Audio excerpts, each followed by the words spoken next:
हे पण आहे. त्यांच्याकडे किती लांब पल्ल्याच्या तोफा आहेत. त्याच्यावर एका देशाची त्याच्यावर स्ट्रेंग्थ अवलंबून असते ना, म्हणजे ताकद. एखाद्या देशाकडे किती मोठं सैन्य आहे.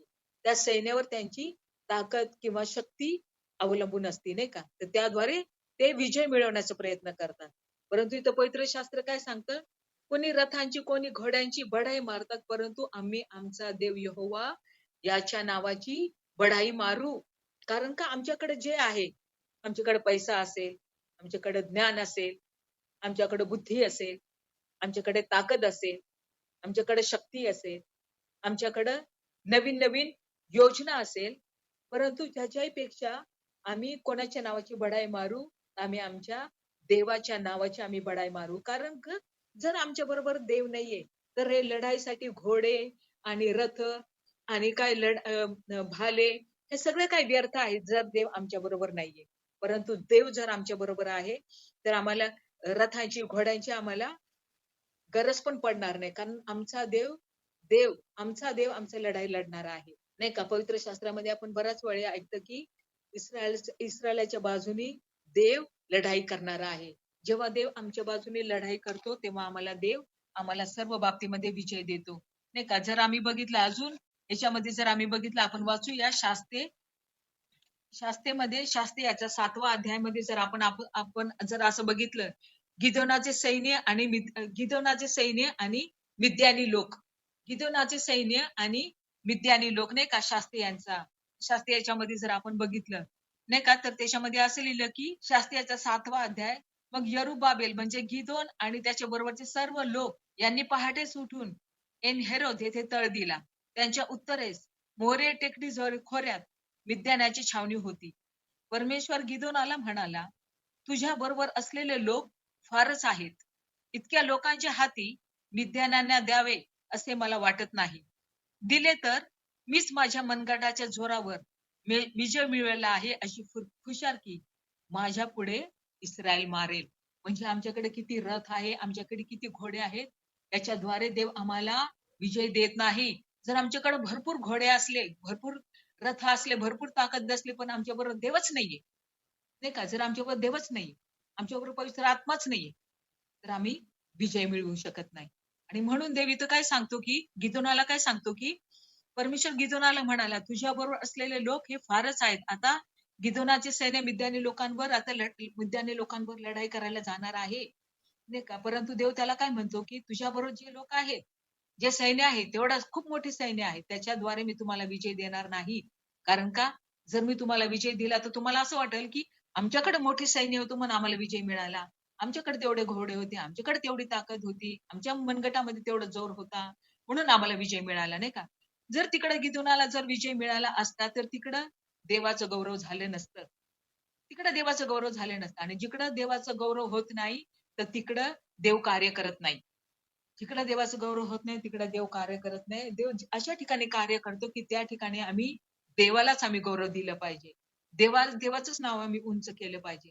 देवाने आम्हाला विजय दिला, असंच आम्ही बोललं पाहिजे. आणि म्हणून देव गिदोनाला काय म्हणाला, तुझ्याबरोबर जे मोठं सैन्य आहे, त्याच्याद्वारे मी तुला विजय देणार नाही. तर तू आता असं कर, तुझ्याबरोबर जे सैन्य आहे त्यांना सांग, ज्यांना लढाई करायला भीती वाटते ना, त्यांना सगळ्यांना माघारी पाठवून दे. त्यांना सगळ्यांना आपापल्या घरी जायला सांग. आणि मग गिदोनाने त्यांना जायला सांगतो. कोणाकोणाला भीती वाटती, लढायची भीती वाटती, सगळ्यांनी आपल्या घरी जा. आणि मग 22,000 लोक माघारी गेले.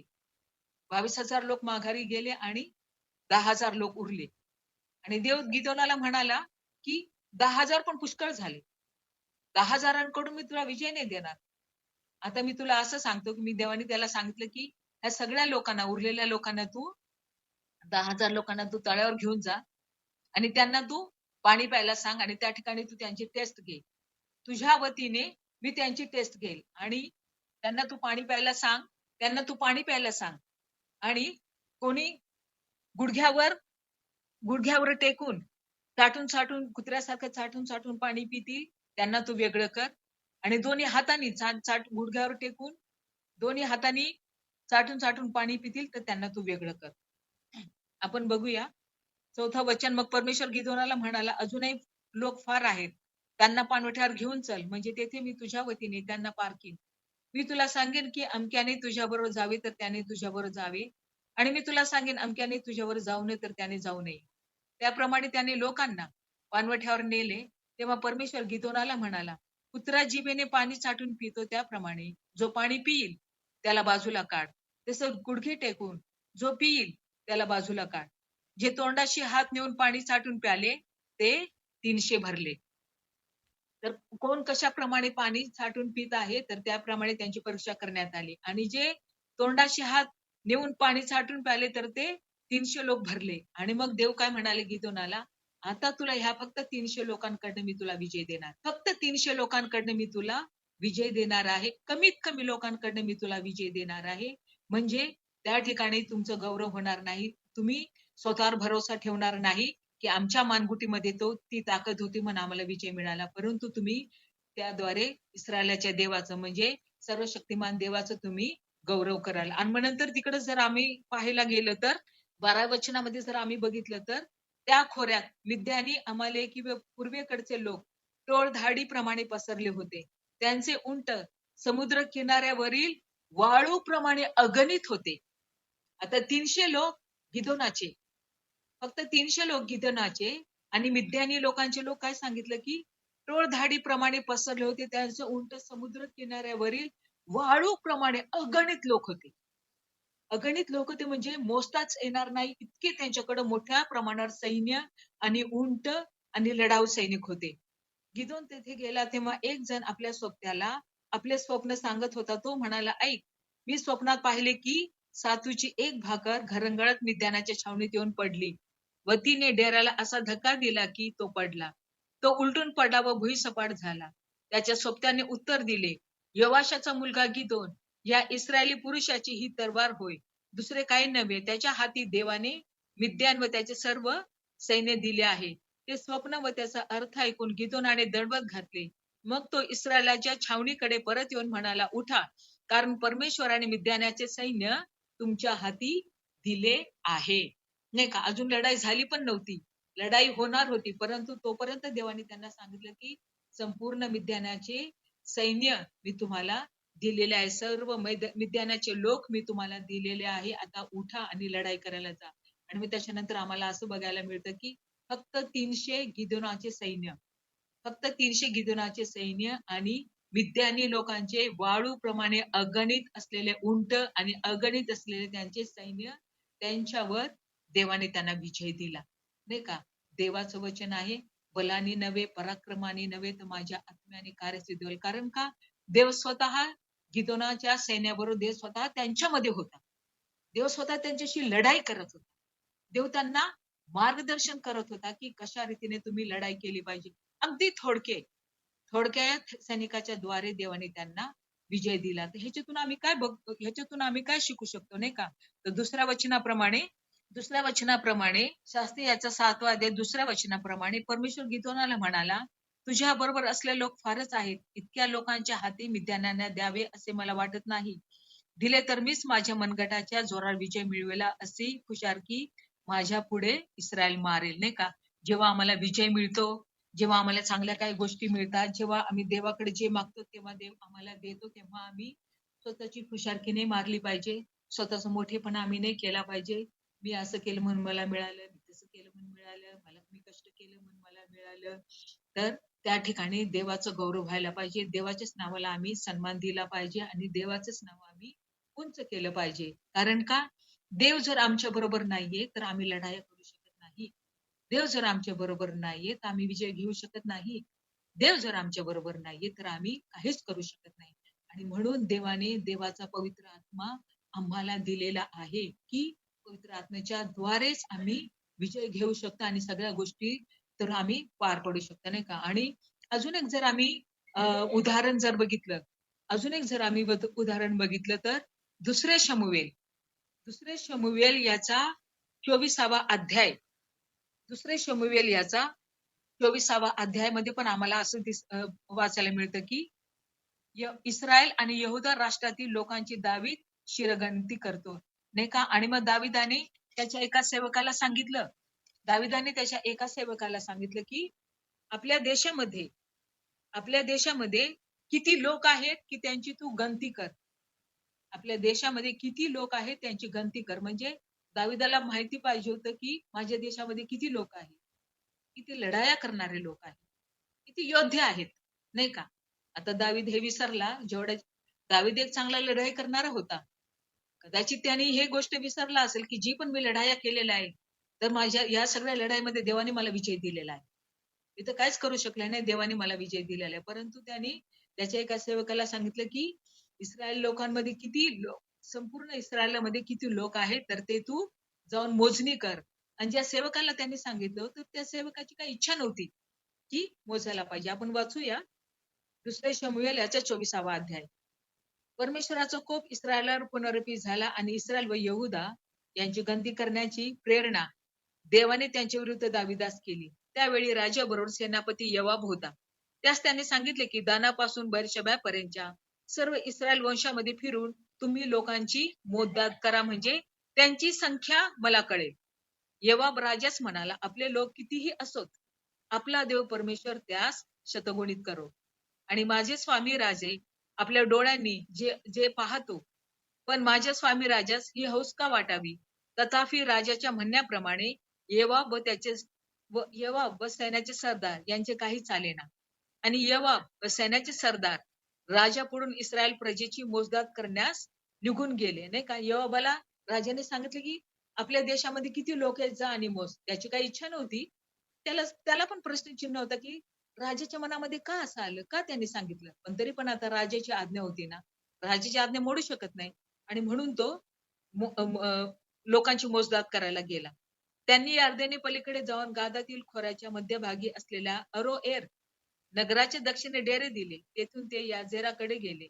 मग ते गिलाद व तेहतीस होदेशी या प्रदेशाकडे गेले. पुढे दाण्यात तेथे गेले. तेथून वळसा घेऊन ते सिदोनास गेले. नंतर ते सोर नावाचा दुर्ग आणि हिब्बी व कनानी यांची सर्व नगरे येथे गेले. तेथून यहुदा देशांच्या दक्षिण दिशेस बैरशेबा येथवर गेले. देशभर चहूकडे फिरून 9 महिने 20 दिवसांच्या अंती यरुशलेमेस आले. तेव्हा यवाबाने प्रजेच्या मोजदादीची यादी राजास दिली. धारकरी योद्धे इस्रायलात 8 लक्ष व यहुदात 5 लक्ष भरले. नाही का? योद्धे किती सांगितले? धारकरी योद्धे इस्रायलात 8 लक्ष व यहुदात 5 लक्ष भरले. म्हणजे दाविदाला हे बघायचं होतं किती युद्ध करणारे लोक आपल्या देशामध्ये आहे, नाही का? किती सैनिक आपल्या देशामध्ये आहे. म्हणजे याच्यावरून आपल्याला अंदाज कळेल आणि म्हणूनच आपल्याला विजय मिळतो. आपल्या देशामध्ये भरपूर योद्धे आहेत, भरपूर सैनिक आहेत, भरपूर लढाऊ लोक आहेत, भरपूर रथ आहेत, भरपूर घोडे आहेत आणि म्हणून आपल्याला विजय मिळतो, नाही का? त्याच्यानंतर आपण असं बघतो की देवाने त्याच्या एका संदेष्टाला दाविदाकडे पाठवलं आणि सांगितलं, तू जे केलं त्याच्यामुळं देवाचा क्रोध, देवाचा कोप तुझ्यावर आलेला आहे. कारण का? तू आपल्या देशातल्या लोकांची गणती केली. म्हणजे याचा अर्थ असा होता की माझ्या देशामध्ये एवढे लोक आहेत, एवढे लढाऊ आहे, एवढे योद्धे आहेत म्हणून मला विजय मिळतो, नाही का? तसं नाहीये. आमच्याकडे काय आहे त्याच्यावर आम्हाला विजय नाहीये. आमच्यामध्ये देव आहे. देव आमच्याबरोबर लढाई करतो. देव आमच्या पुढे जातो. देव आम्हाला सहाय्य करतो. देव आम्हाला मार्गदर्शन करतो. देव आम्हाला ज्ञान देतो. देव आम्हाला बुद्धी देतो. देव आम्हाला पुरवठा करतो. देवाचा पवित्र आत्मा आमच्यामध्ये आहे आणि म्हणूनच आम्ही मोठ्या मोठ्या गोष्टी करू शकतो. जर देव आमच्यामध्ये नाहीये तर आम्ही काहीच करू शकत नाही, नाही का? तर आपण असं बघतो की पहिले योहान 4 आणि 4 मध्ये असं वचन आहे ना, जगामध्ये जो आहे त्याच्यापेक्षा तुमच्यामध्ये जो आहे तो महान आहे. जगामध्ये जो आहे त्याच्यापेक्षा तुमच्यामध्ये जो आहे तो महान आहे. कारण का? आम्ही देव आमच्याकडून का मोठी मोठी अद्भुत अशी कृत्य करून घेतो, नाही का? देव आमचा का उपयोग करून घेतो लोकांचं जीवन बदलण्यासाठी? देव आमचा का उपयोग करून घेतो लोकांच्या जीवनामध्ये आशा निर्माण करण्यासाठी? देव आमचा का उपयोग करून घेतो आजारी लोकांसाठी प्रार्थना करण्यासाठी? का? देवाचा पवित्र आत्मा आमच्यामध्ये आहे. पहिले योहान 4 आणि 4 मध्ये देवाचं वचन असं सांगतं, जगामध्ये जो आहे त्याच्यापेक्षा तुम्हामध्ये जो आहे तो महान आहे. जगामध्ये कोण आहे, नाही का? डोळ्याची वासना, देहाची वासना, संसाराची फुशारकी आणि जगामध्ये काय आहे? हाव आहे आणि जगामध्ये सगळ्या जगातल्या गोष्टी आहे नाही का, जे आम्हाला डोळ्याने दिसतं ते सगळं आम्हाला पाहिजे असतं. परंतु देवाचा पवित्र आत्मा काय सांगतो? जगामध्ये जो आहे त्याच्यापेक्षा तुम्हामध्ये जो आहे तो तुम्हामध्ये कोण आहे? आमच्यामध्ये कोण आहे? पवित्र देवाचा पवित्र आत्मा आमच्यामध्ये आहे. देवाचा पवित्र आत्मा आमच्यामध्ये आहे. विजयी देवाचा विजयी आत्मा आमच्यामध्ये आहे. रिसरेक्टेड गॉड रिसरेक्टेड गॉड आमच्यामध्ये आहे. पुनरुत्थित देव आमच्यामध्ये आहे. तो आम्हाला नेहमी विजयामध्ये चालवणारा आहे. नाही का? आणि म्हणून आम्ही नेहमी आमच्या जीवनाच्या द्वारे आम्ही देवाला गौरव केलं पाहिजे, देवाला उंच केलं पाहिजे.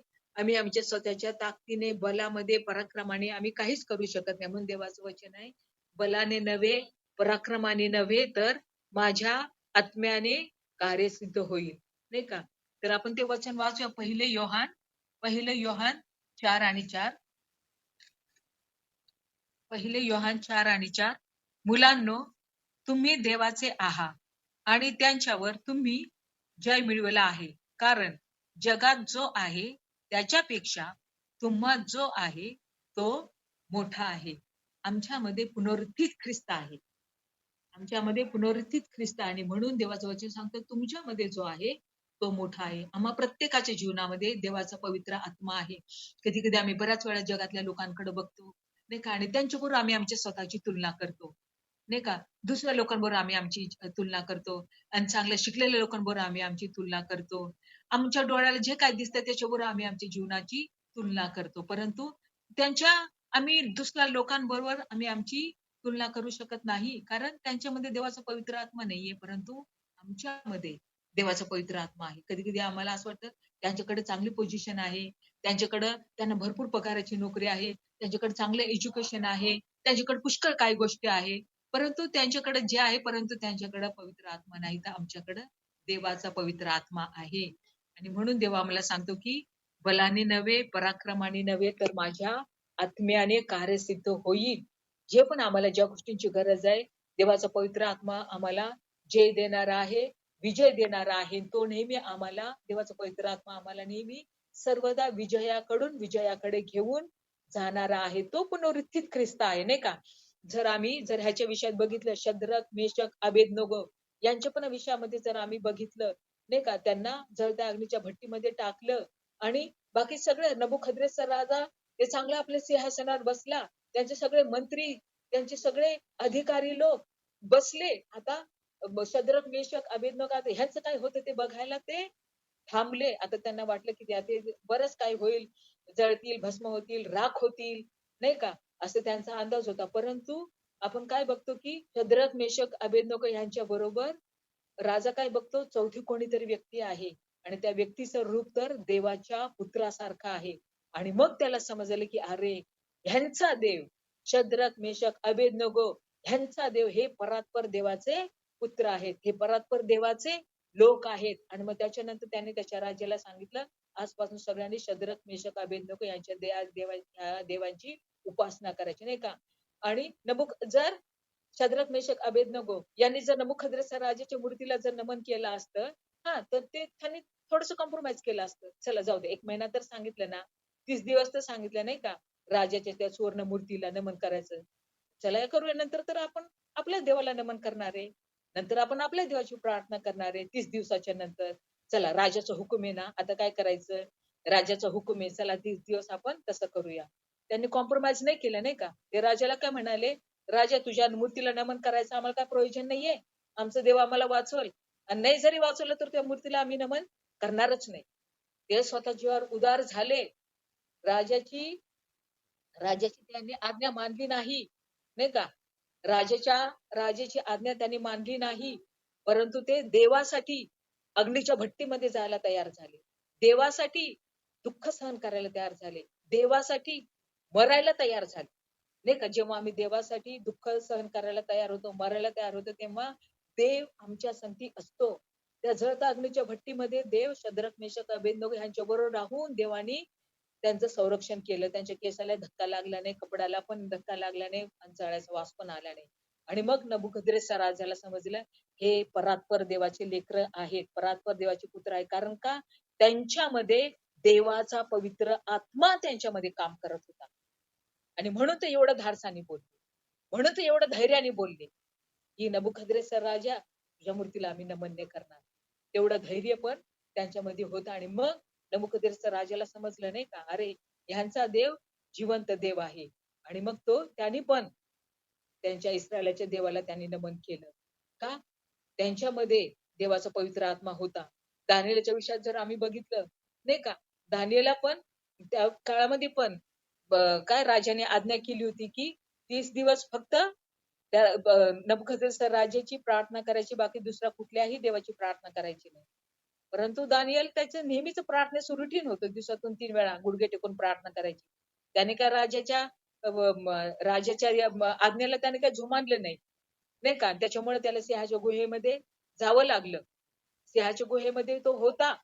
नाही का? राजा अस्वस्थ होता. सिंहाच्या गुहेमध्ये रात्रभर दानिएल होता. सकाळीच उठून राजा त्याच्या गुहेकडे गेला आणि त्याने मोठ्याने आरोळी केली आणि म्हणाले, काय म्हणाला? दानिएला, परात्पर देवाच्या सेवका. तो काय म्हणतो? दानिएला, परात्पर देवाच्या सेवका, तुझा देव आणि तुला सिंहाच्या गुहेतून वाचवलं का? नाही का? आणि तो गुहेतून उत्तर देतो, राजा, महाराजा चिराई असा, माझ्या देवाने त्याचे दूत पाठवून सिंहाची तोंड बंद केली. आणि मग नबुकदनेस्सर राजाला समजलं, दानिएलाच्या ठायी पवित्र देवाचा पवित्र आत्मा आहे. जेव्हा देवाचा पवित्र आत्मा आमच्यामध्ये आहे, कधी समजतं, की जेव्हा आम्ही कठीण परिस्थितीमध्ये असताना देव आम्हाला संरक्षण देतो, देव आमचं सहाय्य करतो, देव आम्हाला मदत करतो, देव आम्हाला कृपा पुरवतो त्या सगळ्या कठीण गोष्टीवर विजय घेण्यासाठी. नाही का? आणि मग नबुकदनेस्सर राजाला पण समजलं, की देवाचा पवित्र आत्मा दानिएलामध्ये आहे आणि त्यांनी दानिएलाला वाचवलं आणि दानिएलाला त्याने बाहेर काढलं.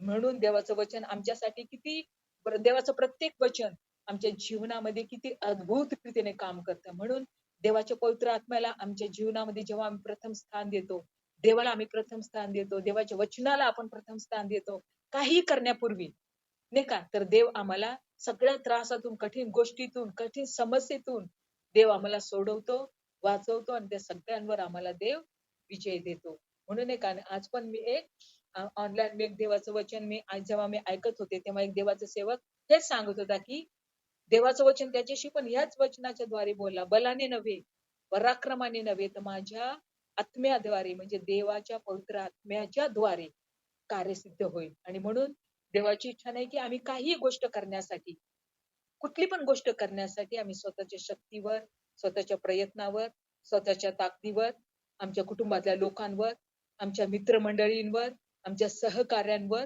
आम्ही कोणावरही अवलंबून राहू नये, तर आम्ही देवाच्या पवित्र आत्म्यावर आम्ही अवलंबून राहावं. तेव्हा देवाचा पवित्र आत्मा आम्हाला चालवतो. नाही का? या वचनाच्या द्वारे देव तुम्हाला आशीर्वादित करो.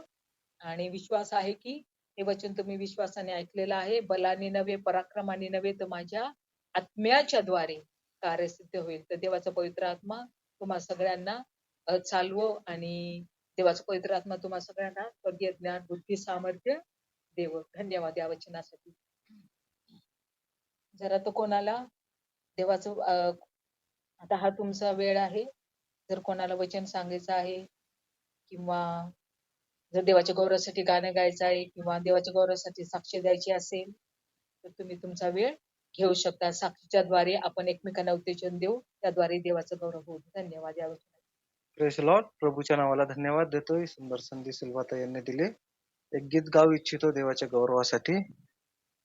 पवित्र आत्मा तो मुझे अपनी राह दिखा, पवित्र आत्मा तो मुझे अपनी राह दिखा, तू ही चला, तू ही सिखा, तू ही मुझे जीना सिखा, तू ही चला, तू ही दिखा, तू ही मुझे जीना सिखा, पवित्र आत्मा तू मुझे अपनी राह दिखा। कैसे करूं मैं ये प्रार्थना, कैसे करूं मैं आराधना, कैसे वचन को जानूंगा मैं, कैसे वचन को पढ़ूंगा मैं, कुछ भी नहीं है मुझको पता, पवित्र आत्मा तू सिखा, कुछ भी नहीं है पवित्र आत्मा तू सिखा, पवित्र आत्मा तू मुझे अपनी राह दिखा, तू ही चला, तू ही सिखा, तू ही मुझे जीना सिखा, तू ही चला, तू ही दिखा, तू ही मुझे जीना सिखा, पवित्र आत्मा तू मुझे अपनी राह दिखा. Praise the Lord. आज सकाळी मी उठल्यानंतर परमेश्वराने मला एक वचन दिलं. मत्तई याचा 26वा अध्याय आणि वचन 41. मत्तई याचा 26वा अध्याय वचन 41. आपण वाचूया. तुम्ही परीक्षेत पडू नये म्हणून जागे राहा व प्रार्थना करा.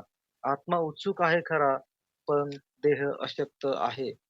आणि परमेश्वराने मला या वचनाद्वारे बोध केला, की आपण परीक्षेत पडू नये म्हणून आपण जागे राहायला पाहिजे, प्रार्थना करायला पाहिजे. आत्मा उत्सुक आहे खरा, पण देह अशक्त आहे. आणि जर याचं जर बॅकग्राऊंड जर आपण बघितला 36व्या वचनामध्ये पासून जर आपण वाचलं, तर गेत्सेमने बागेमध्ये येशू ख्रिस्त या ठिकाणी प्रार्थना करत आहे. आणि येशू ख्रिस्त त्या गेत्सेमनेच्या बागेमध्ये गेल्यानंतर शिष्यांना घेऊन तो त्या ठिकाणी प्रार्थना करत आहे आणि शिष्यांना म्हणत आहे, की तुम्ही या ठिकाणी बसा. आणि पेत्राला व जब्दीच्या दोघा मुलांना येशूने आपल्या बरोबर घेतलं आणि तो खूप दुःखी आणि अतिकष्टी होऊ लागला. आणि जेव्हा तो दुःखी आणि अतिकष्टी झाला, तेव्हा तो मरणप्राय दुःखी इतका येशूचा जीव फारच फार दुःखी झाला. आणि तो शिष्यांना म्हटला, तुम्ही येथे थांबा आणि माझ्या बरोबर जागे राहा. आणि 39व्या वचनामध्ये येशू ख्रिस्त थोडासा पुढे गेला आणि उपळा पडला आणि त्यांनी प्रार्थना करीत त्यांनी पित्याला म्हटलं, हे बापा, हे जर शक्य असेल तर हा प्याला माझ्यापासून टळून जावं, तरी माझ्या इच्छेप्रमाणे नको, तर तुझ्या इच्छेप्रमाणे हो. आणि मग परत तो शिष्यांकडे आला, तेव्हा शिष्य त्या ठिकाणी झोपी गेलेले होते असे त्याला आढळले. आणि मग येशू ख्रिस्त जो पेत्र त्याचा शिष्य होता, त्याच्यावर खूप प्रीती करत असे. त्याला तो म्हणतो, काय घटकाभरही तुम्हाला माझ्या बरोबर जागे राहता आले नाही काय? तर या ठिकाणी हे वचन झाल्यानंतर 41व्या वचनामध्ये येशू ख्रिस्त आपल्या शिष्यांना म्हणतो, की तुम्ही परीक्षेत पडू नये म्हणून जागे राहा व प्रार्थना करा. आत्मा उत्सुक आहे खरा, पण देह अशक्त आहे. या ठिकाणी आपण बघतो, की येशू ख्रिस्त त्या ठिकाणी प्रार्थना करत आहे, पण शिष्य झोपलेले आहेत. आणि मला माझ्या पण जीवनाविषयी देवाने दाखवलं, की तू प्रार्थना करत नाही. तू जागे राहतो पण प्रार्थना करत नाही. तर परीक्षेत पडायचं नसेल तर प्रार्थना करायला पाहिजे. वचन 42 मध्ये आपण वाचूया. मग पुन्हा दुसऱ्यांदा येशूने जाऊन प्रार्थना केली. तेव्हा तो म्हणाला, "हे माझ्या बापा, हा प्याला मी प्याल्याशिवाय टळून जात नाही, तर तुझ्या इच्छेप्रमाणे होवो." परत येशू ख्रिस्ताने दुसऱ्यांदा ती प्रार्थना केली, की "हे बाप्पा, तुझ्या इच्छेप्रमाणे होवो." वचन 43 मध्ये मत्तई 26:43 मग तो पुन्हा आला आणि ते झोपी गेलेले असे त्याला आढळले. कारण त्यांचे डोळे जड झाले होते. आता या ठिकाणी शिष्य परत झोपी गेलेले आहेत. फक्त येशू ख्रिस्त त्या ठिकाणी प्रार्थना करत आहे. वचन 44 मग पुन्हा त्यांना सोडून तो निघून गेला आणि तिसऱ्यांदा त्याने तेच शब्द पुन्हा बोलून प्रार्थना केली. येशूने काय केलं? परत तिसऱ्यांदा पण तीच प्रार्थना केली. काय प्रार्थना केली? "हे बापा, हा प्याला मी प्याल्याशिवाय टळून जात नाही, तरी तुझ्या इच्छेप्रमाणे हो." आणि नंतर तो आपल्या शिष्यांकडे येऊन त्यांना म्हणाला, "आता झोपी जा आणि विसावा घ्या. पहा घटका जवळ आली आहे आणि मनुष्याचा पुत्र पाप्यांच्या हाती दिला जात आहे. उठा, आपण जाऊ. पहा मला शत्रूच्या हाती धरून देणारा जवळ आला आहे." तर याच्यातून आपल्याला जे शिकायचं आहे, की येशू प्रार्थना करत होता आणि येशूचे शिष्य झोपलेले होते. आणि म्हणून येशू त्यांना हे वचन सांगत आहे, की तुम्ही परीक्षेत पडू नये म्हणून जागे राहा, प्रार्थना करा, आत्मा उत्सुक आहे. तर या ठिकाणी जर आपण वचनामध्ये थोडा जर आपण अभ्यास केला, तर आपण कोणत्या परीक्षेमध्ये पडतो? पहिले त्याचा 10वा अध्याय वचन 5 मध्ये लिहिलेलं आहे. पहिले करीन 10 वचन 5. बहुत लोकांविषयी देव संतुष्ट नव्हता. म्हणजे आपण जितके ह्या प्रार्थनेला जॉइन झालेले आहोत, आपल्याद्वारे देव संतुष्ट आहे काय? हा आपण स्वतःला एक प्रश्न विचारायला पाहिजे. कारण पहिले करीन 10:5 मध्ये लिहिलेलं आहे, की बहुतेक लोकांविषयी देव संतुष्ट नव्हता. म्हणजे त्या लोकांचं जीवन कसं होतं? तर कोणत्या परीक्षेत ते पडले होते? वचन 6 मध्ये लिहिलंय, की त्यांनी लोभ धरला. वचन 7 मध्ये लिहिलंय त्यांनी मूर्तिपूजा केली. वचन 8 मध्ये लिहिलंय त्यांनी जारकर्म केले. वचन 9 मध्ये लिहिलंय त्यांनी प्रभूची परीक्षा बघितली. वचन 10 मध्ये लिहिलंय त्यांनी कुरकुर केली. आणि ह्या ज्या गोष्टी आहेत त्या आपल्या बोधासाठी लिहिलेल्या आहे. आणि वचन 12 मध्ये लिहिलेलं आहे, की तुम्ही पडू नये म्हणून सांभाळायला पाहिजे. तर आपण परीक्षेत पडू नये म्हणून पहिली गोष्ट प्रार्थना करायला पाहिजे. दुसरी गोष्ट आपण सांभाळायला पाहिजे परीक्षेत पडू नये म्हणून. आणि अ, याकोब याचा पहिला अध्याय वचन 2 मध्ये लिहिलेलं आहे. याकोब याचा पहिला अध्याय वचन 2. जेव्हा परीक्षा होते, तेव्हा तुम्ही आनंदच माना. कारण तुमच्या विश्वासाची परीक्षा उतरल्याने धीर उत्पन्न होतो. आणि धीराला आपले कार्य पूर्ण करू द्या, यासाठी की तुम्ही कशातही उणे न होता तुम्ही सिद्ध आणि परिपूर्ण व्हावे. इब्री लोकासपत्र 2 अध्याय वचन 8 मध्ये लिहिलेलं आहे. इब्री लोकासपत्र 2 अध्याय वचन 8. येशूने स्वतः परीक्षेचे दुःख भोगले. त्या अर्थी ज्याची परीक्षा होत आहे, त्यांना सहाय्य करायला येशू समर्थ झाला आहे.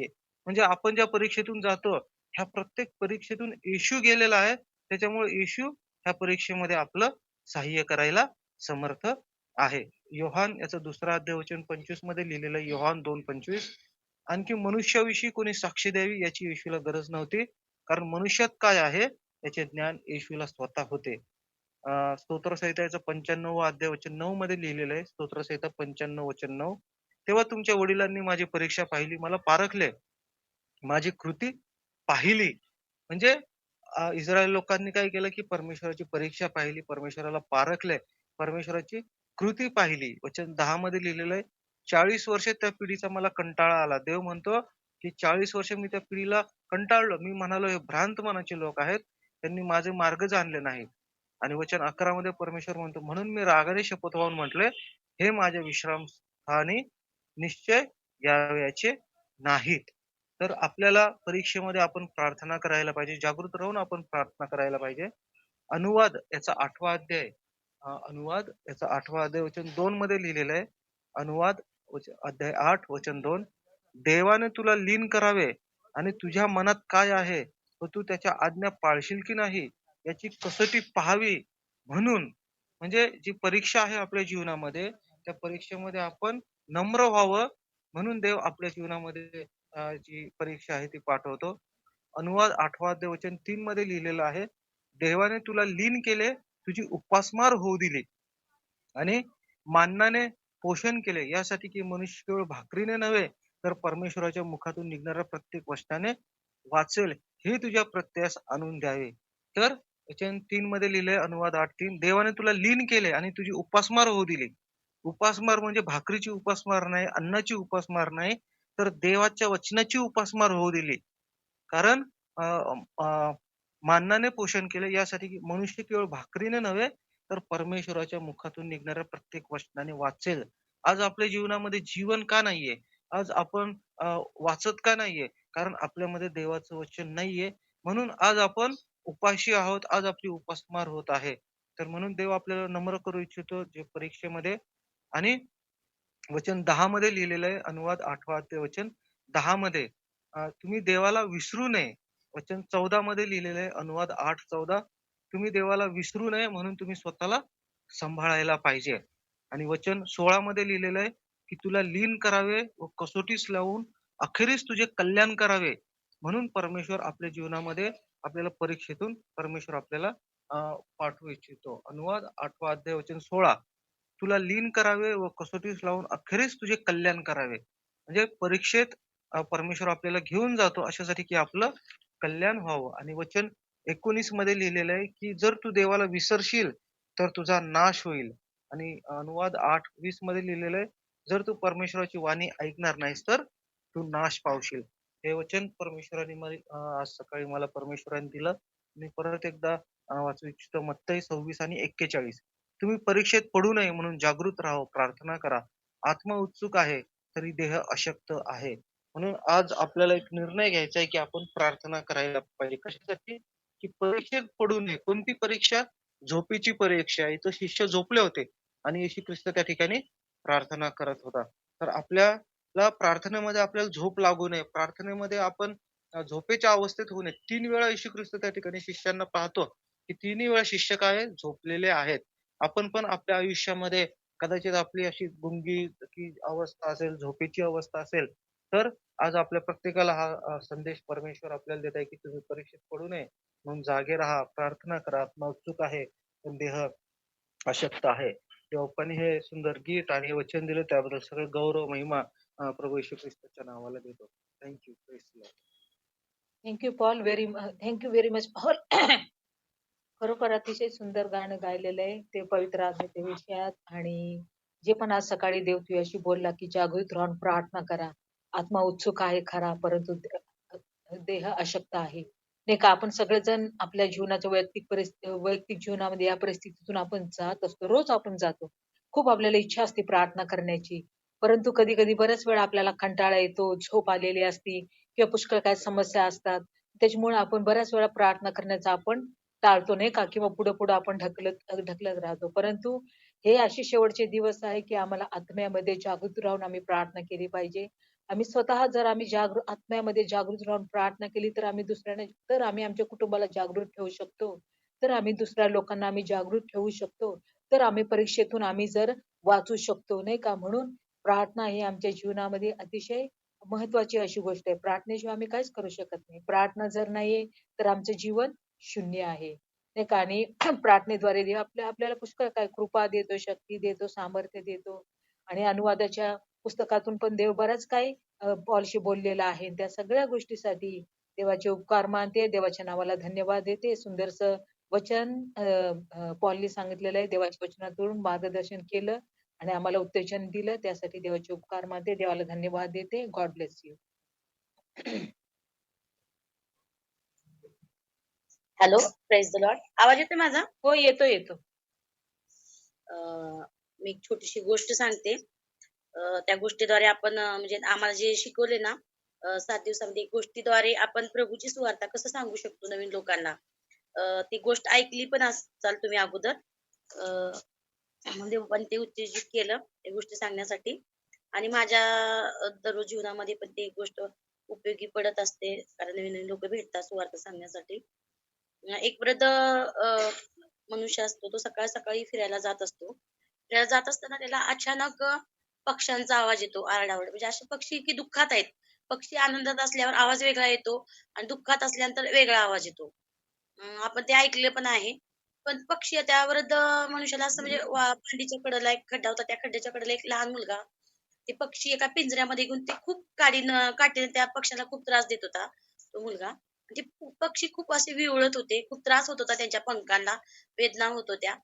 आणि मग हे वृद्ध मनुष्य तिथं गेला आणि त्याला म्हणाले, बाळा तू ह्याला का त्रास देतोस? तर तो मुलगा म्हणला की मला मजा वाटते याला त्रास दिल्यामुळे आणि मी याचे पंख काढणार आणि एक एक करून मी माझ्या मांजराला खायला घालणार. मग त्या वृद्ध मनुष्याला खूप वाईट वाटलं, कळवळा आला, हृदयापासून दुःखी झाला. आणि मग ते वृद्ध मनुष्य त्या मुलाला म्हणले की हे पिंजरा मला दे. तर तो काय म्हणला, किंमत मी विकत घेतलेला आहे, मला किंमत मोजावं लागेल. मग त्या वृद्ध मनुष्याकडे जेवढी खिशात पैसे होते तेवढं सगळं पाकिटामध्ये तेवढे पैसे त्यांनी त्या मुलाला दिलं आणि ते पिंजरा विकत घेतलं आणि शेतात जाऊन ते पक्षी मोकळ्या हवेत सोडलं आणि ते पक्षी चिवचिव करत सुटकारा छुटकारा छुटकारा म्हणजे आम्हाला मुक्ती मिळाली, आम्हाला मुक्ती मिळाली. तर ती ह्या गोष्टीचा सारांश असा आहे की ते वृद्ध मनुष्य म्हणजे प्रभू येशू ख्रिस्त आणि तो मुलगा म्हणजे सैतान आणि पिंजरा म्हणजे आपण पापात. आपलं जीवन कसं होतं, प्रभू आपल्याला पाचारण नव्हतं, जेव्हा तारण नव्हतं, आपण पापात होतो, आपलं जीवन पापात होतं. पण आपल्या पापासाठी, तुमच्या माझ्या पापासाठी त्या क्रूस खांबावर त्या प्रभू येशू ख्रिस्ताला म्हणजे मारण्यात आलं, पुरण्यात आलं, तो पुन्हा जिवंत झाला. आणि आपल्यासाठी तो किंमत मोजला. तिथं तिथं म्हणजे स्वतःला रिक्त केली. पूर्ण रिकामी केला त्यानं त्या वधस्तंभावर. त्याचं पाठ तर पूर्ण असं नांगरणं म्हणजे केवढे फटके दिले. त्या फटक्यानं आपल्याला आज आरोग्य मिळालेलं आहे. त्या फटक्यानं आपल्याला शांती मिळालेली आहे येशूने. आणि ते घायाळ, घायाळ झाला आपल्यासाठी. तो स्वतःला रिक्त केला त्या वधस्तंभावर. असं किंमत मोजली. म्हणून आपल्याला छुटकारा मिळालेला आहे. म्हणून आपण आज प्रभू येशू ख्रिस्ताचे लेकरं म्हणून आपली ओळख आहे या जगामध्ये. आपण जगत आहोत प्रभू येशू ख्रिस्ताचे लेकरं म्हणून. आणि म्हणून आपण आपल्याकडे जे प्रकाश आले आपण ते प्रकाश इतरांना सांगत असतो सुवार्ता. आणि येशूनी स्वतः किंमत मोजली त्या वधस्तंभावर आपल्यासाठी. आणि पाप म्हणजे काय? की पाप म्हणजे तेव्हापासून लांब घेऊन जाणे. चोरी, व्यभिचार, निंदा करणे, एखाद्या गोष्टीवर हट्ट करणे, एखाद्या गोष्टीचा गर्व, अहंकार करणे. देवाचं वचन म्हणतंय, की ज्ञानप्रिय माणसाने ज्ञानाचा व अभिमान बाळगू नये. बलवानाने बलाचा अभिमान बाळगू नये. श्रीमंतांनी श्रीमंतीचा अभिमान बाळगू नये. हिरमया संदेष्टा म्हणतो, की अभिमान बाळगावं तर ते परमेश्वराविषयी बाळगावं. कारण तोच एक देव आहे. धनवान, गौरवपात्र, स्तुतीस पात्र, स्तवनामध्ये बसणारा परमेश्वर आहे. तो सर्वसमर्थ परमेश्वर आहे. तो या जगात आला. पहिल्या सुरुवातीला पित्याच्या रूपामध्ये आला. सगळी पृथ्वी त्यांनी म्हणजे पूर्ण जग निर्माण केला शब्दाने. आणि मनुष्य आपल्या हाताने त्यांनी निर्माण केलं. मनुष्याला हाताने घडवलं आणि स्वतःचा श्वास त्याच्या मुखामध्ये घातला. आणि ते पाप आपल्या जीवनामध्ये आलं. आपल्याला माहितीच आहे. पण नवीन लोकांपुढे आपण हे नाव घेऊ शकत नाही आदम हवा. कारण नवीन लोकाला आदम हवा हे पवित्र शास्त्रातलं नाव काही म्हणजे सांगू शकत नाही आपण. पण असं म्हणजे आम्हाला त्यांनी शिकवलं. आणि फायर कॅम्पमध्ये अजून एक बोटीची गोष्ट पण सांगितली आणि खूप छान त्यांनी मार्गदर्शन केलं आम्हाला. हे आता नवीन 25 आता हे डिसेंबर महिना आम्ही सुवार्ता सांगू शकतो. या गोष्टीद्वारे इतर लोकांना मोटिव्हेशन करू शकतो. आणि देवबापाने पवित्र आत्मा आम्हाला गाईड करत असतं. लूकमधलं आता प्रभूशी यायचं वेळ जवळ आलेला आहे. आणि आपलं ख्रिस्ती नागरिकत्व स्वर्गीय आहे. फिलिप्पिकरास पत्र 3 अध्याय 20 वचन म्हणते, आपले नागरिकत्व तर स्वर्गात आहे. तिथून प्रभू येशू ख्रिस्त हा तारणारा येणार आहे.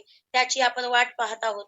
ज्या सामर्थ्याने तो सर्व काही आपल्याला स्वाधीन करण्यास समर्थ आहे, त्या सामर्थ्याने तो तुमच्या आमच्या दैन्य अवस्थेतील शरीर स्वतःच्या गौरव अवस्थेतील शरीरासारखे व्हावे म्हणून त्याचे रूपांतर करेल. म्हणजे आपलं रॅप्चर म्हणजे प्रभू यायची वेळ जवळ आलेली आहे आणि आपल्याला ते देवाने वेळ उपलब्ध करून गेली. आपण धन्य आहोत प्रियानो. ते प्रकाश आपल्याकडे आलेला आहे. यशाया 60 उठ प्रकाशमान हो, प्रकाश तुझकडे आले तेच तुझ्यावर आलेला आहे. खरंच आपल्यावर प्रकाश आलेला आहे. म्हणून आपण एकत्र जमलेला आहोत आणि एकमेकाला वचनाद्वारे मोटिवेशन करत आहोत. प्रार्थनेद्वारे एकमेकाला आपण उचलून धरत आहोत. म्हणून देवबाप्पाच्या नावाला मी कोटी कोटी धन्यवाद करते. अजून जे शिकायला मिळालं, की जे काही होते आपल्या जीवनामध्ये गौरव देवाच्या सामर्थ्यानं. तर आपल्या कुठल्या ज्ञानानं, बुद्धीनं, आपल्या कृतीनं काही होणार नाही. फक्त पवित्र आणि देवाशी सहभागिता. जसं प्रभू श्री ख्रिस्त पहाटे उठून 3 वाजता उठून तो पित्याशी पहिला समेट करायचा आणि येऊन तो खाली अनेक लोक बरे व्हायचे. महारोगी लोक बरे व्हायचे. किती आपण बघितलं पवित्र शास्त्रात, की किती लोकांना त्यांनी बरे केले, की आज जगात पुस्तक व्हावं तेवढे लोक त्यांनी बरे केले. आणि तो चमत्कार देव आपल्याद्वारे पण करून घेत असतो. आणि तिथं आपला गौरव नाही. तिथं सर्व मान, महिमा, गौरव प्रभू श्री ख्रिस्ताला. आणि नवीन प्रार्थना पण शिकायला भेटली आम्हाला तारणेची. प्रभू श्री ख्रिस्त देवाचा पुत्र आहे. मी विश्वास ठेवते. आणि तो ह्या पृथ्वीवर जन्म घेतला, पापी जीवन जगला. आमच्यासाठी त्या क्रूस खांबावर त्याला मारण्यात आलं, पुण्यात आलं. तो पुन्हा तिसऱ्या दिवशी जिवंत झाला. तो आत्ता जिवंत परमेश्वर आपल्यामध्ये त्याची उपस्थिती आहे. आणि त्याचं पवित्र रक्तच आपल्याला शुद्ध आणि पवित्र करू शकतो. आपण त्याला मित्र म्हणून हाक मारू शकतो. आपल्या अंतःकरणामध्ये त्याला बोलवू शकतो. प्रत्येक क्षणाक्षणाला तो सदा सर्वदा आपल्या सोबत आहे तो परमेश्वर. मला तर खूप देवानी मार्गदर्शन केल्या 15 दिवसामध्ये. खूप खूप म्हणजे नवीन नवीन गोष्टी मला पवित्र आत्म्याने गाईड केलं. म्हणून देवबाप्पाच्या नावाने मी कोटी कोटी धन्यवाद. देवबाप्पाला बोलण्यासाठी संधी दिली देवबाप्पानी पण शब्द पुरवले. आणि सुलभाताईचे पण मी धन्यवाद करते. Amen. Praise the Lord. Amen amen sister Meena, God bless you. सुंदरशा एनकरेज वचनातून एनकरेज केलं म्हणून जी पण गोष्टी सांगितली ना त्या गोष्टीच्या द्वारे पुष्कळ काही आपल्याला पण शिकायला मिळतं ना आपल्या वैयक्तिक जीवनामध्ये. पक्षाला पण जीव आहे आणि देवाने त्या पक्षाला पण निर्माण केलं नाही का. जेव्हा तो मुलगा त्या पक्षाला टोचतो आणि दुसरा कोणतरी वृद्ध मनुष्य बघतो आणि त्याला त्याची दया येते, कळवळा येतो, तो त्याच्याकडनं घेतो नाही का. तर जेव्हा कधी कधी लोक दुसरे काही लोक आम्हाला त्रास देतात किंवा सैतानाच्या द्वारे आम्हाला त्रास होतो किंवा आमची निंदा करणारे लोक असतात, आम्हाला खाली खेचणारे लोक असतात, आम्हाला पाडणारे लोक असतात. जेव्हा आमच्या जीवनामध्ये अशा कठीण परिस्थितीतून आम्ही जात असतो, देवाची नजर आमच्यावर असते आणि देवाला पण या गोष्टीचं दुःख होतं नाही का. देवाची लेकरं जेव्हा आम्ही या त्रासातून जातो, कष्टातून जातो आणि देव जसं या पक्षाला त्या वृद्ध माणसाने त्या मुलाकडून सोडून घेतलं ना त्या पिंजऱ्यासकट आणि त्याला त्यांनी मोकळं केलं नाही का. तसं देव पण जेव्हा आम्ही त्रासातून जातो, कष्टातून जातो सैतानाच्या द्वारे तेव्हा देव पण आम्हाला सोडवतो आणि देव आम्हाला सगळ्या गोष्टीतून, त्रासातून, कष्टातून देव आम्हाला मोकळं करतो, मुक्त करतो, नाही का. आणि देव आपल्याला त्याची लेकरं करून घेतो. या गोष्टीसाठी धन्यवाद. आणि प्रभू येशू ख्रिस्त पण या जगामध्ये असताना ना, त्याला दाखल्याच्या द्वारे, गोष्टीच्या द्वारे लोकांशी बोलायचा, शिष्यांशी बोलायचा. एकांती शिष्य त्याला विचारायचे आणि एकांती प्रभू येशू ख्रिस्त शिष्याने ते दाखल्यांचे उलगडे करून सांगायचे.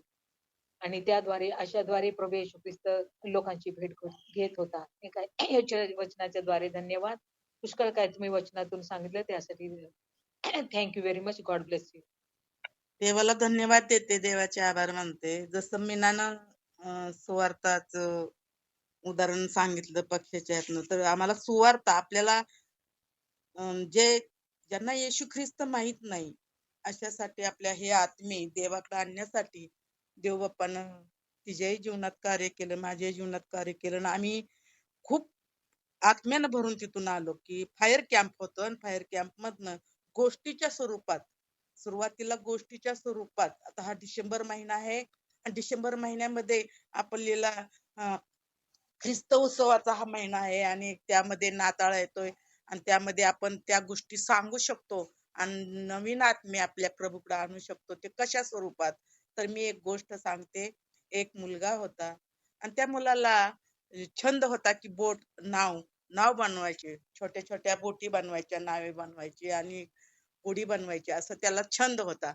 त्याने इतकी छान बोट बनवली की ती बोट कलरची केली. त्याला छंद होता आणि आता ही बोट माझ्या शेजारच्या नदीमध्ये मी सोडली तर ती कशी चालेल, कशी ती त्याला पाहायचं होतं, म्हणून त्यानं ती नदीत बोट सोडली. पण तेवढ्यात एक वारा वाऱ्याची झुळूक आली आणि मोठा वारा आला आणि त्यातनं ती बोट त्याच्यापासून लांब लांब लांब लांब अशी गेली आणि ती दिशेनाशी झाली.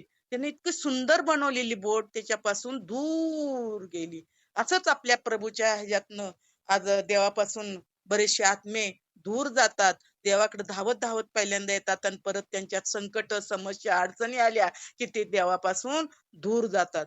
तिथं ती बोट एका व्यक्तीला सापडली आणि त्या व्यक्तीने ती बोट एका दुकानदाराला विकत दिली असताना दुसऱ्या दिवशी तो मुलगा आपल्या वडिलांच्या बरोबर मार्केटमध्ये गेला असता एका दुकानात त्या खिडकीत ठेवलेली बोट त्याला पाहायला मिळवली.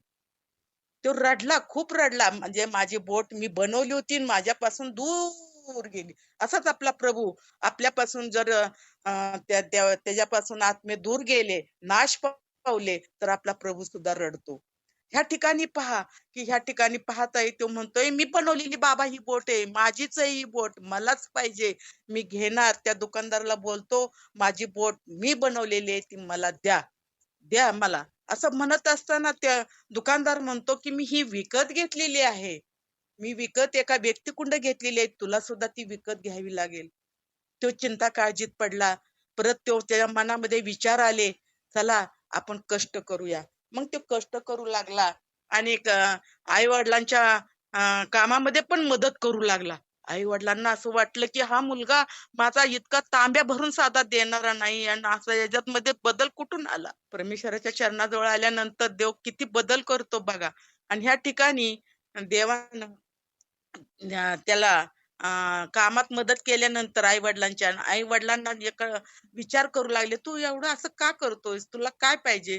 तर मला ती बोट विकत घ्यायची, माझी मी बनवलेली होती आणि मी ती विकत घेणार. दोनदा ती बोट, एवढी छोटीशी बोट दोनदा त्याच्या नजरेसमोर आली. त्याने एक बनवली होती आणि परत त्यानं ती विकत घेण्यासाठी प्रयत्न केला. बघा, वडिलांनी त्याला खिशातनं पैसे काढून दिले, त्यानं स्वतः काही पैसे कमवले आणि त्या दुकानदाराकडून ती बोट विकत घेतली.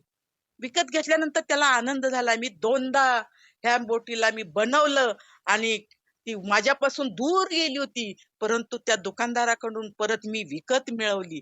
दोनदा ही छोटीशी बोट त्याला परत मिळाल्यानंतर इतका आनंद होतो. तसा आपल्या प्रभूला सुद्धा आपण जर प्रभूच्या चरणाजवळ लोक आली तर किती आनंद होईल. त्या बोट म्हणजे आपण आणि छोटा मुलगा म्हणजे येशू ख्रिस्त होता आणि ते त्या प्रभूनं हे कृतीतनं दाखवलं, तसं ही तुम्हाला गोष्ट आवडली का असं सांगितल्यानंतर दुसरं म्हणायचं की मी अजून एक तुम्हाला नवीन गोष्ट सांगते. अजून एक नवीन गोष्ट सांगते की आनंदाची गोष्ट आहे ती. परमेश्वरानं तुम्हाला आणि मला बनवलं. हे कसंही सांगायचं, ज्यांना येशू माहित नाही अशांना सांगताना असं सांगायचं की तुम्हाला आणि मला बनवलं. बनवलं म्हणजे तयार केलं, निर्माण केलं. आणि मग काहीतरी देवाचं इतकं तुमच्यावर आपल्यावर प्रेम आहे हे पाहू शकतो. पण काहीतरी कारणास्तव पाप आलं. जसं मीनानं सांगितलं त्या पुरुषाच्या द्वारे पाप आलं, तसंच ह्या ठिकाणी नाव घ्यायचं नाही. आदाम हव्वा नाव घ्यायचं नाही म्हणून आम्हाला सांगितलंय. कुठल्या शिष्याचं नाव घ्यायचं नाही, कारण नवीन आत्मे आपल्या प्रभूकडे आणायच्यात. काहीतरी झालं तरी आपल्यामध्ये पाप आलं आणि ते पापामुळं देवापासून ते दूर गेलं. म्हणजे त्याच्यामध्ये वादळ आलं, संकट आलं आणि त्यातून ते दूर गेलं. पाप म्हणजे काय तर राग, मत्सर, चुगली करणे, खोटं बोलणे, व्यसन इत्यादी अनेक गोष्टी आहेत. गलती करायच्या आपल्याला 5व्या अध्यायात 19 आणि 20 मध्ये ऐकायला मिळतं. कितीतरी आपल्याला त्यामध्ये अशी पापापासून आपण दूर जातो देवापासून, ते तिथं उदाहरणं दिलेली आहेत. म्हणून सर्वांनी पाप केले आणि आपल्याला माहित आहे की पापाचं वेतन मरण आहे. देवाने जगावर मग त्यामुळे देव तरी आपल्यावर प्रीती करतो, प्रेम करतो. मग त्यानं योहान 3:16 प्रमाणे आपल्याला देवाने जगावर एवढी प्रीती केली की त्याने आपला एकुलता एक पुत्र अशासाठी दिला की जो कोणी त्याच्यावर विश्वास ठेवल तर त्याचा नाश होऊ नये, तर त्याला सार्वकालिक जीवन प्राप्त व्हावे. आणि मग ते प्रभू मानव स्वरूपात आला आणि कुमारिकेच्या पोटी जन्म घेतला, त्याचं नाव येशू. हितनं येशू आपला येशू गाजवायचा. येशू देवाचा पुत्र आहे. येशू आपल्या देवाचा पुत्र आहे. येशूने आपले जीवन पापविरहित जगला. 3.5 वर्ष त्यानं पापविरहित सगळं जीवन जगलं. 33.5 वर्ष म्हणलं तरी चालेल. परंतु त्याच्यामध्ये पाप कुठलंच दिसून आलं नाही. परंतु आपल्या पापासाठी, अपराधासाठी तो वधस्तंभावर आपल्याला मरण पावला आणि त्यानं रक्त सांडलं आणि त्याला तो मरण पावला, त्याला पुरलं आणि 3ऱ्या दिवशी तो परत जीवन झाला. आताही तो आपल्या बरोबर जिवंत देव बोलत आहे. आज आपल्यामध्ये तो वस्ती करत आहे. आज तुम्हाला 2 गोष्टी मी आपल्याला करण्याच्या आहेत की पश्चाताप करा. पश्चाताप म्हणजे ह्या वाईट गोष्टी ज्या आहेत ना पापाच्या, ह्याच्यापासून वळायचं आणि आपल्या प्रभूच्या माग चालायचं. म्हणजे पाप आपल्यामध्ये जे जुना स्वभाव आहे ना, तो जुना स्वभाव काढून टाकायचा आणि आपलं नवीनकरण आपलं करायचं आणि आपण प्रभूच्या विश्वास ठेवायचा प्रभूवर. ह्या अशा गोष्टी सांगितल्यावर त्यांना म्हणायचं, तुम्हाला ह्या गोष्टी आवडल्या का? तुम्हाला ह्या गोष्टी आवडल्या का?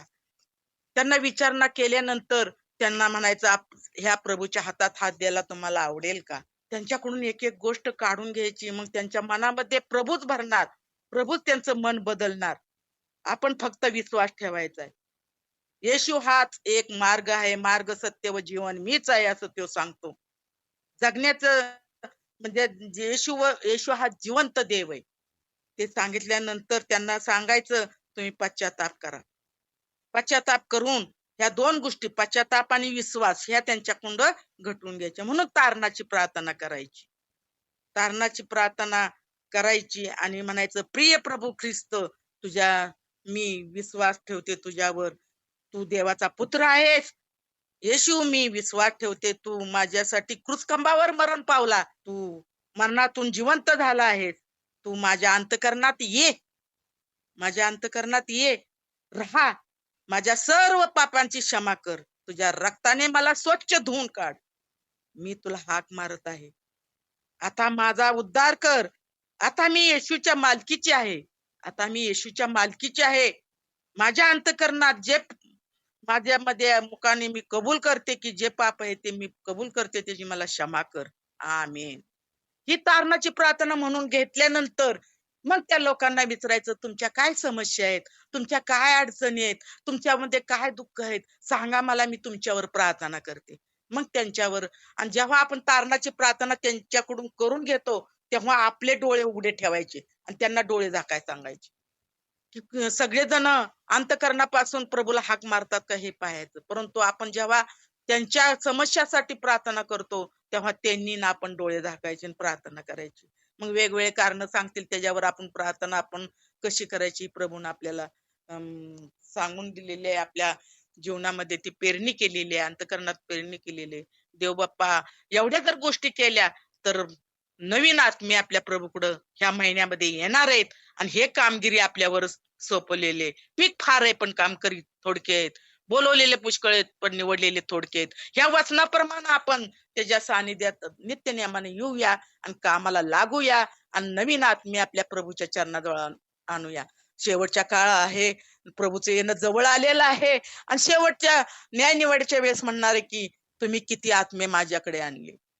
आणि शिवाय त्या लोकांनाही सांगणार त्यांनी ऐकू नाही ऐकू किंवा न ऐकू, परंतु माझा शिष्य, माझी मुलगी, माझा मुलगा तुला सांगायला तर तू का ऐकलं नाहीस? मी तुला ओळखत नाही, माझ्यापासून निघून जा, मी तुला ओळखत नाही, तुला स्वर्गाच्या राज्यात प्रवेश. देव करो. आमेन. झालेलं. ही सुवार्ता थोडक्यात सांगायची ज्याला ख्रिस्त माहित नाही त्यासाठी आपण हे असं गोष्टी स्वरूपात, साक्ष स्वरूपात मीनाने एक गोष्ट सांगितली, मी एक गोष्ट सांगितली. सुलभाताई खूप चांगलं धन्यवाद. हो, खूप चांगलं सांगितलं. जे पण तुम्ही कॅम्पमध्ये शिकला, नाही का? आणि जे आपण कॅम्पमध्ये शिकतो ते आपण आपल्या जीवनामध्ये आपण लागू केलं पाहिजे आणि ते आपण लोकांना पण शिकवलं पाहिजे. आणि Yes. त्याद्वारे आम्ही लोकांना देवाच्या राज्यामध्ये आपण आणू शकतो ना.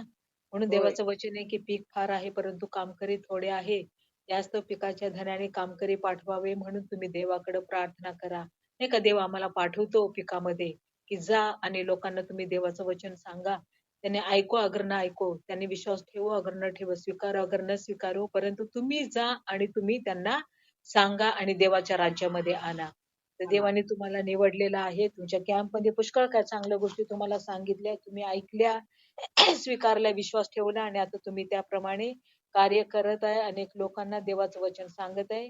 देव तुम्हाला आशीर्वादित करो आणि तुमच्याद्वारे देव अनेक आत्मे त्याच्या राज्यामध्ये देव आणो. God bless you, sister Indira. अजून अजून आहे का कोणी? Praise the Lord. Praise the me Lord, आहे. brother. हम्म. खूपच चांगली चांगली साक्षी आज ऐकायला भेटायला लागलाय. एवढ्या ऍक्टिव्हनी सुसमाचार प्रचार व्हायला लागले म्हटलं तर आपल्या देशामध्ये खरोखरच सर्व लोक लवकरच वळतील सगळ्याकडे, ख्रिस्ताकडे लवकरच वळतील आणि सगळे तारण प्राप्त करतील खरोखरच. आणि खरंच आज म्हणजे जे साक्षी इंद्राताईनी आणि मीना सिस्टर त्यांनी सगळे मिळून ते तुम्ही सगळे जे काय शेअर केलं आज टेस्टिमनी आणि तुमचं जे एक्सपिरियन्स शेअर केला ना, जे फील्ड वर्क म्हणजे ते फील्ड मध्ये जाऊनच आपल्याला कळतंय की आपण कसं प्रचार केला पाहिजे, कसं केलं तर कसं वळतील लोक म्हणायचं, पण हे पण आपण शिकलं पाहिजे खरंच स्किलफुली. का म्हणलं तर लोक कोण पण नाश पाहू नये, सगळेजण तारण प्राप्ती करावं हेच परमेश्वराचा इच्छा आहे आणि आमची पण इच्छा आहे खरंच.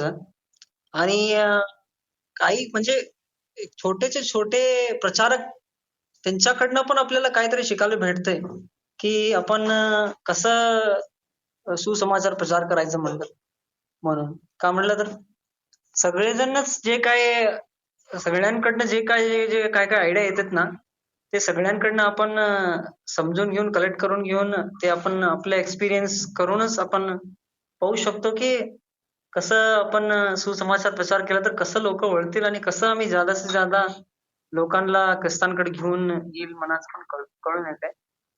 आणि लोक खूपच म्हणजे पहिल्यापासून पण म्हणजे कसं पहिले जे ख्रिस्ताच्या कालामध्ये होते आणि ख्रिस्ताच्या पूर्वीच्या कालामध्ये जे होते ना लोक, तेव्हा पण जास्तीत जास्त मंडपणा करत होते, लोक हट्टीपणा करत होते. जसं आज पौल ब्रदरने सांगितलं की देवाचं परीक्षा घेणं आणि देवाला विरुद्ध जाणं आणि काय लोक ऐकत नाहीत. तरी का म्हणलं, लोकांचे कान बंद आहेत ना, लोकांचे कान बंद आहेत, त्यांचे आत्मिक डोळे बंद आहेत, त्यामुळे त्यांना ते कळून येत नाही. आपण शिकून घेतलो आणि आपण समजलो देवाला आणि तारण प्राप्ती केलो तसंच आपलं पण मन त्यांच्यावर जास्तीत जास्त म्हणजे प्रेम करूनच आपण लोकांबरोबर राहायला पाहिजे आणि प्रेमानेच त्यांना आणलं पाहिजे. आणि इव्हन लोक म्हणजे एक एकदा असं वाटतं की काही काही लोक मी बघितलो म्हणजे म्हणजे मी कवा कवा सुसमाचार प्रसार करायला जातो ना, कवा कवा मी चर्चला जातो ना, त्या टायमाला मी बघितलं काही काही खूपच म्हणजे ओरडायचं, गाणं म्हणायचं, सगळं करतात. परंतु त्यांच्या जीवनमध्ये म्हणजे जेव्हा त्यांनी चर्चच्या बाहेर जातात ना, संडे संपवून किंवा वर्शिप संपवून बाहेर जातात ना, त्याच्यानंतर त्यांचं जीवनच एक वेगळं असते. तसं पण लोक भेटतात आणि काही काही म्हणजे आज सांगितले की म्हणजे लोक म्हणजे पुढनं त्यांनी सिरियस आहेत का नाही, त्यांच्याकडनं आम्ही प्रार्थना करून घ्यायला पाहिजे आणि त्यांनी पण शिकायला लागलेत का नाही हे पण आपण नोटीस केलं पाहिजे. का म्हटलं तर आपणच नुसतं शिकून आपणच बसून आपल्याकडेच आपण ठेवून घेतलं तर ते किती दिवस परत आपण ठेवून घेणार है ना. प्रभू ह्याचा पण हिशोब आपल्याकडनं घेईल डेफिनेटली. आणि खरंच आज म्हणजे फील्ड वर्क जे आहे ते लय इम्पॉर्टंट आहे आपल्याला.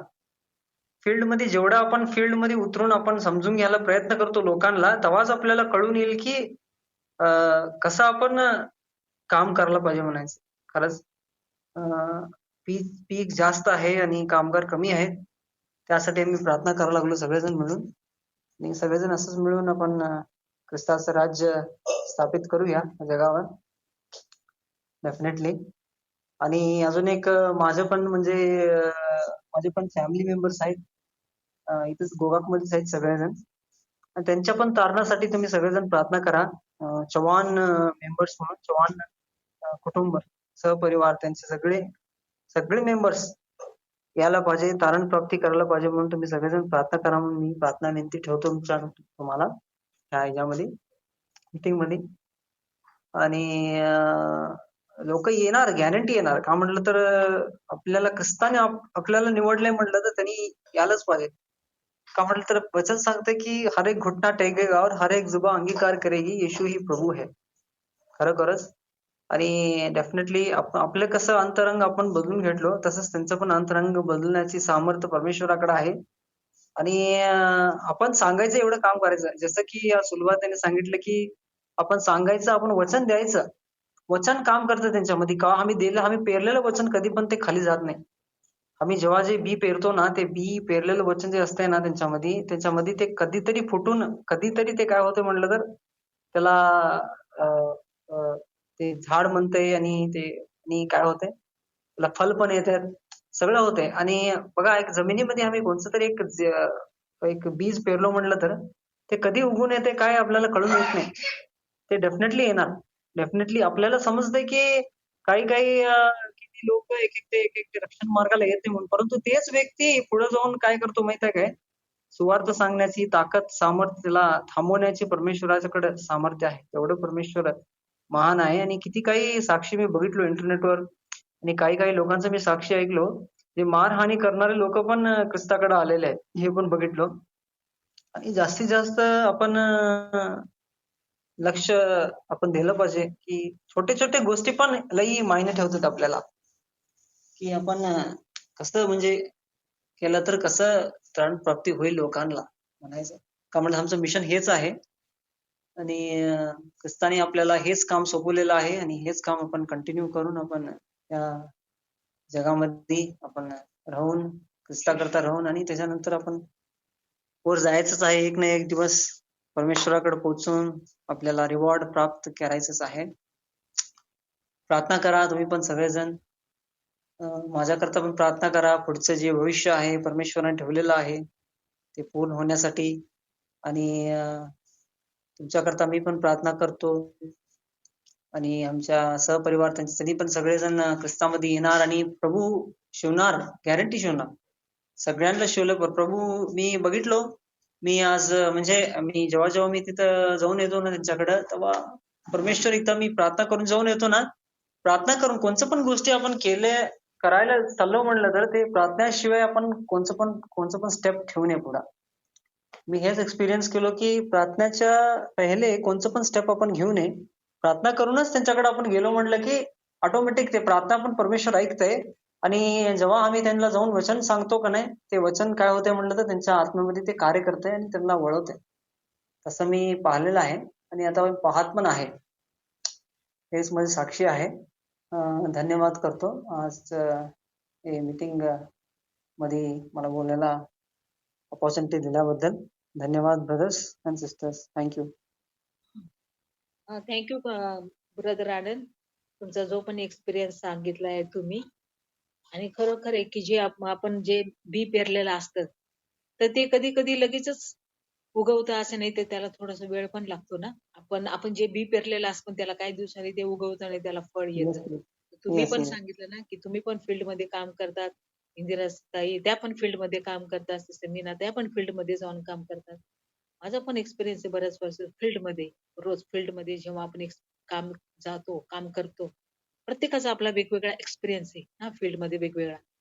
आणि वेगवेगळ्या लोकेशन मध्ये वेगवेगळे लोकेशन, वेगवेगळ्या जाती, वेगवेगळ्या प्रकारची भाषा बोलणं आणि आपल्याला वेगवेगळा एक्सपिरियन्स आहे.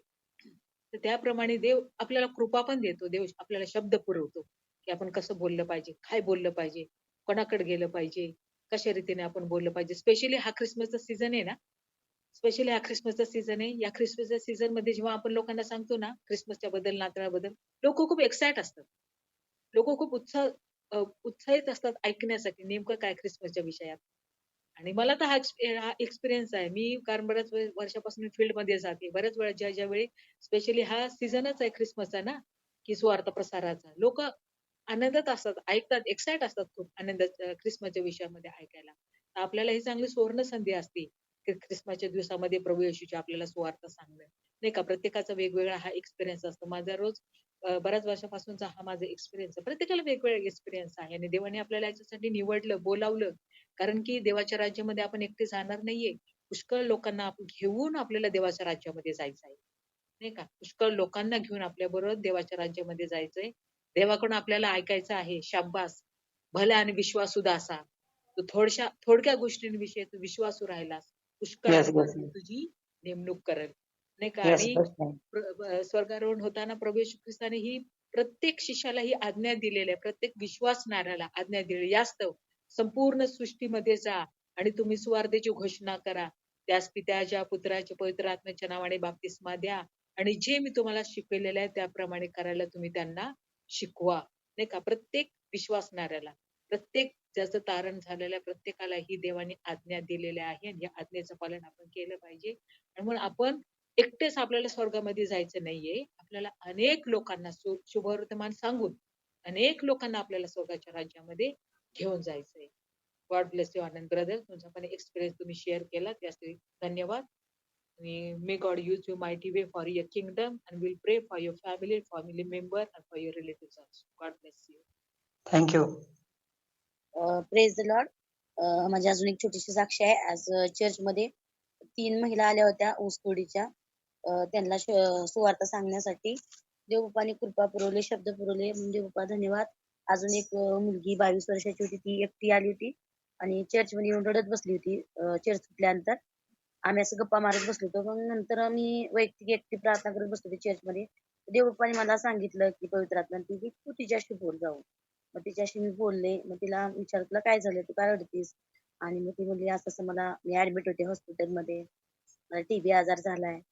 म्हणजे पप्पानी तिथे मला शब्द पुरवले, येशू का आला, येशू आपल्या सर्व आजारावर आरोग्य देणारा परमेश्वर आपला आरोग्यदाता आहे सांगण्यासाठी देवबापाने आज माझ्या जीवनामध्ये 4-5 जणांना नवीन लोकांना सुवार्ता सांगण्यासाठी देवबापाने कृपा पुरवली. आणि माझी अजून एक साक्षी आहे. ऑक्टोबरच्या शेवटच्या आठवड्यामध्ये परमेश्वराचा आत्मा माझ्यावर आला आहे. कारण दिना सुवार्ता सांगण्यास त्याने मला अभिषेक केला, त्याने मला पाठवले आहे अशासाठी की धरून नेल्याची सुटका व आंधळ्यास पुन्हा दृष्टीचा लाभ याची घोषणा करावी, तेसली जात आहेत त्यास सोडवून पाठवावे, परमेश्वराच्या प्रसादाच्या वर्षावाची घोषणा करावी. त्यावेळेस हे वचन माझ्याकडे आलं ऑक्टोबरच्या शेवटच्या आठवड्यामध्ये.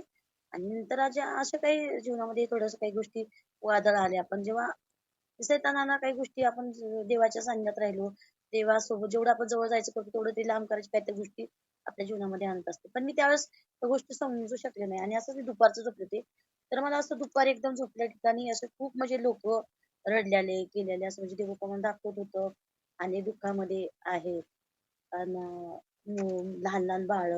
पण मला काय वाटतं ते लहान बाळ म्हणजे मला देव अजून म्हणते की तू अजून नम्र हो, अजून लीन हो. असं मला ते असं वाटलं. तर मी पुन्हा पवित्र आत्मा मिरजमध्ये गेले. ज्या ज्या लोकांना मुलं नाहीत त्या त्या लोकांपर्यंत म्हणजे जाऊन प्रार्थना करण्यासाठी देवबापांनी मला सहाय्य केलं त्या लोकांसाठी. मला त्या वचनाचं प्रगटीकरण झालं. म्हणजे लहान मुलं जे स्वप्नाद्वारे मला दाखवत होतं आणि तरुण मुलं-मुली परत जास्त खूप असं अडचणीत आणि पूर्ण एरिया महारोगांचा होता. असे प्रत्येक घरातला एक माणूस प्रत्येक मिरजमध्ये घरागणीच एक महारोगी होता आणि चिंध्या बांधलेल्या होत्या तिथे लोकांना. आणि एक विश्वासाने मी सांगितलं पण गेल्या रविवारी पण विश्वासणाऱ्या घरची मुलगी 35 वयात 21 वर्ष झालं पॅरालिसिसनं अटॅक म्हणजे येऊन ती 21 वर्ष ती आतुरात खेळली होती. तिथं देवाचा गौरव झाला येशू बाप्पाचा. त्यांना म्हणलं ताई तुम्ही विश्वास ठेवलात तर देवाचा गौरव व्हाल. मग देवाने तिथं गौरव करून घेतला येशू बाप्पानी आणि त्या पूर्वीच्या जीवनामध्ये देवबापांनी तिला देवाच्या गौरवासाठी पुन्हा तिथं उभं केलं देवाने तिला त्या मुलीला. ती मुलगी चालू लागली, बोलू लागली. ती विश्वासणारी महिला होती. मला सुरुवातीला पहिल्या दिवशी बुधवारी असं वाटलं म्हणजे थोडंसं वाईट वाटलं, की लोकं विश्वासणाऱ्या सोबतच का बरं घेऊन चाललेत बाहेर? बाहेर का बरं घेऊन जाणार आहेत? ज्या लोकांना माहिती नाही अशा लोकांपर्यंत का घेऊन चालले नाहीत? असं वाटलं मला पहिल्या दिवशी. वाईट वाटलं थोडंसं मनात विचार आले. तरी पण मी बुधवारी आम्ही बाहेर गेलो. परत गुरुवारी मी उपवास प्रार्थना केला. देवबाप्पाशी सहभागी म्हणजे वचन वाचत बसले होते. स्तोत्रसंहिता 91 आणि स्तोत्रसंहिता 103 वचनं वाचत बसले होते आणि आणि हे वचन पण. ते वाचले आणि देवबाप्पाला प्रार्थना केली आणि देवबाप्पाने त्या प्रार्थनेचं उत्तर, त्या वचनाचं उत्तर मला तिथं गेल्यानंतर मी विचार पण केले नव्हते, की आज ती 21 वर्षीय पोरगी आज तरुणाला खेळल्याने आधी येशूच्या नावात ती चालू लागली. नासरीत येशूच्या नावात. आणि येशू आणि प्रत्येक गोष्ट 21 वर्ष ते आई-बाप आणि विश्वासणारे होते. चर्चला जाणारे होते. पण देवाने तिथं त्या दिवशी त्यांच्या जीवनामध्ये गौरव केला.